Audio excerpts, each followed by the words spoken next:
kababayan, ito umpisahan na po agad natin etong ating talakayan mga kababayan dito sa nakita nating flash report na kung saan ito daw pong si Senator Amy Marcos ay sinabihang huwag gamitin ng Senado sa political interest at ang nagsabi po niyan ay walang iba kung hindi etong si SP Chis Escudero. Kasi nga naman mga kababayan, talagang obvious na yung ginagawa nila, hindi para bigyan ng hustisya itong si dating Pangulong Duterte, kung hindi para gamitin yung Senado para sa pangsarili po nilang interes. Alam naman po natin na yung mga umuupo dong iba katulad ni Bato de la Rosa, bukod sa kaalyado ni Duterte yan, at saka yung si na Senator Amy Marcos at yung si Bongo, alam din naman po natin na tumatakbo po yan sa politika ngayong darating na Mayo 12, at alam naman po natin na kailangan ng mga yan ng boto ng sambayan ng Pilipino. Kaya hindi po kapanipaniwala yung mga pinaggagawa nila sa Senado. Ang masaklap nga lang dyan, pera ng taong bayan at Senado ng mamamayang Pilipino yung ginagamit nila para sa pangsarili po nilang interes. So ngayon,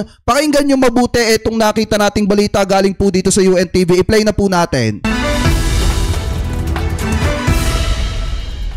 Asher, saan ba nagsimula itong mga sagutan sa pagitan ni Senate President Francis Escudero at Senador Amy Marcos?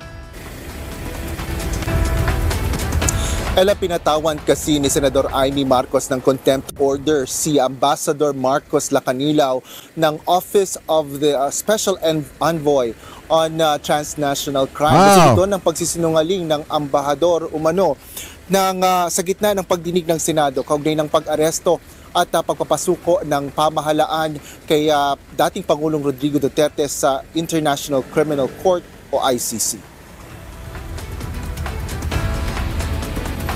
Sa Senate hearing, kinuwestiyon ng Committee on Foreign Nationals ang partisipasyon ng Special Envoy matapos lumitaw ang pirma nito sa mga dokumento at resibo sa pag-transfer kay Duterte sa ICC. Saad kasi ni Lacanilaw, naroon siya para mag-oversee o siyasatin ng mga pangyayari simula ng arestuhin ng dating Pangulo.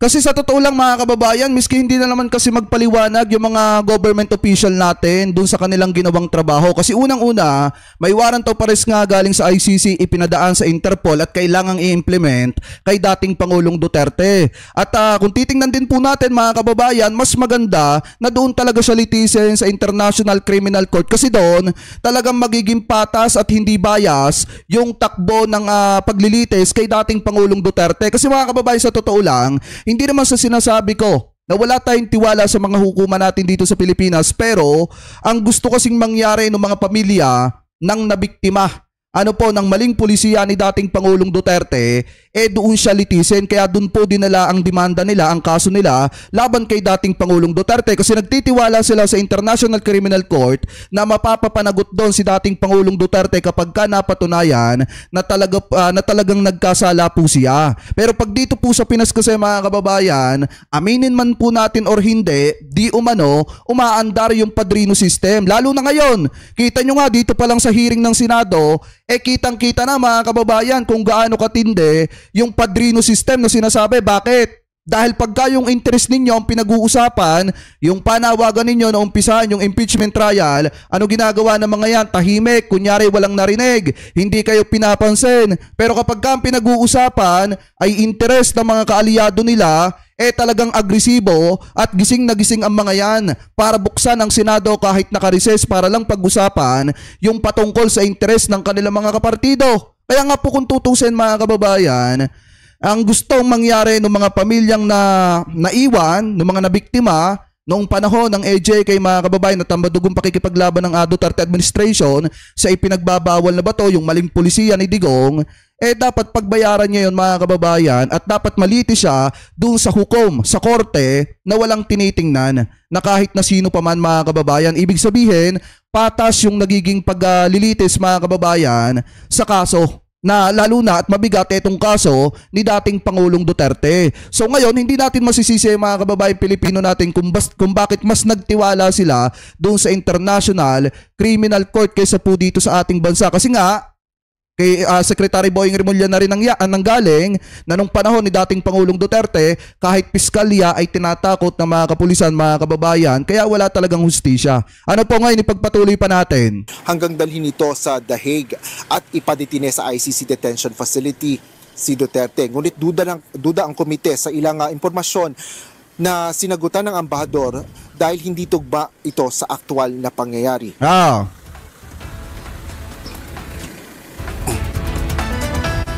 Sabi pa nga kahapon ni Bato de la Rosa, hindi daw sila nagpapakontempt. Ano yung pagkakasabi ni Bato? Hindi kami nagpapakontempt dito porkit hindi namin gusto yung sagot ninyo. Pero ang ending, pinakontempt pa rin nila eh. Matapos makailang ulit na paalala at babala ay na-cite in contempt si Senador Ronald Bato de la Rosa or na-cite in contempt ni Senador Bato de la Rosa si diba? Lacanilaw na inaproba. Siya pa yung nagsabi kahapon hindi kami nagpapakontempt dito sa Senado. Kami dito. Parang sinasabi niya, pata sila doon. Hindi daw sila nagpapakontempt mga kababayan porkit hindi daw gusto nila yung sagot. Sa iba daw pinapakontempt pero sa kanila hindi mga kababayan. Pero ang ending, na-contempt pa rin. Naman ni Senador Marcos. Umapila pa si Justice Secretary Crispin Rebulla sa contempt order ngunit idinitine pa rin ang ambassador sa Senate pagkatapos ng pagdinig ng Senado bandang alas 7 kagabi. Makalipas ang nasa 2 oras, naglabas ng pahayag si Senador Marcos na pinalaya na si Lacanilaw dahil anya tumangging pirmahan si Senate President Francis Chis Escudero sa contempt order. Gaya ng ginawa nito sa subpoena laban sa mga administration officials.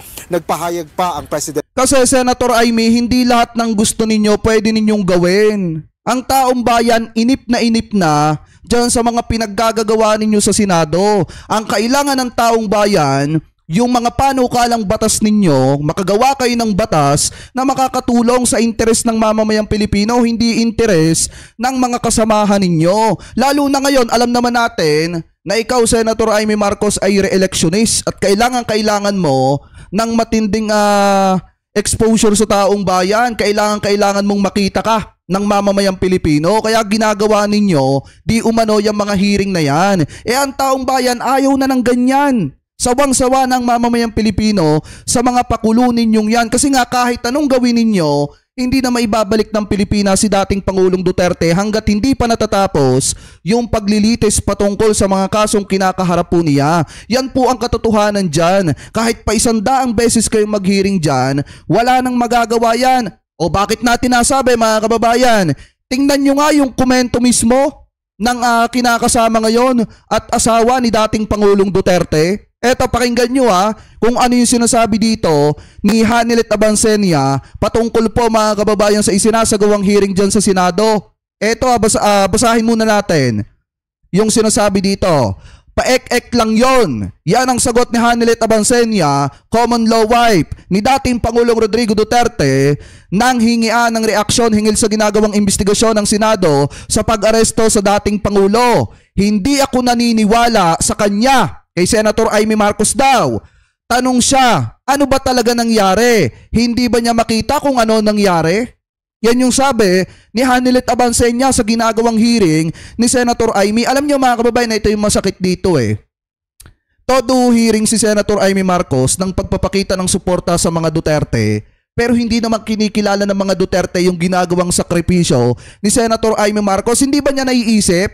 Sa bawat hearing na ginagawa niya, sa bawat hearing na isinasagawa nila dyan, pinag-uusapan nila yung pagtatanggol nila kay Digong, dalawang Marcos loyalist ang nawawala sa mga supporter niya mga kababayan. Sa bawat pagpapabango niya sa mga taga-suporta ni dating Pangulong Duterte, dalawang Marcos loyalist ang umaayaw kay Senator Amy. Di ba niya napapansin yon? Sa bawat pagsuporta niya kay Digong, sa bawat pagkampi niya kay Duterte, sa bawat paglaban niya sa kapatid niya, dalawang Marcos loyalist, 3 Marcos loyalist ang nawawala sa kanya, bawat pagsuporta niya sa mga Duterte. Ngayon mga kababayan, na ito, play natin yung video, baka sabihin, fake news tayo Pero ma'am, umaasa ba kayo magkakaroon pa ng justice po ang dating Pangulo? Yes. Yung sa investigation sa Senate? O... Sa Senate, ano na lang yun? Pa-ek-ek na lang yun. Ano? Hindi ako niniwala sa kanya. Bakit po? Pinaputol talaga, ma'am. Ayaw na pagpaniwala, ma'am. Baka matigil si VP, ma'am, ha? Pagtangkalag mo, Ano lang, para lang, tanong siya na, ano ba talaga nangyari? ma'am. Huwag Di ba niya nakita ano nangyari?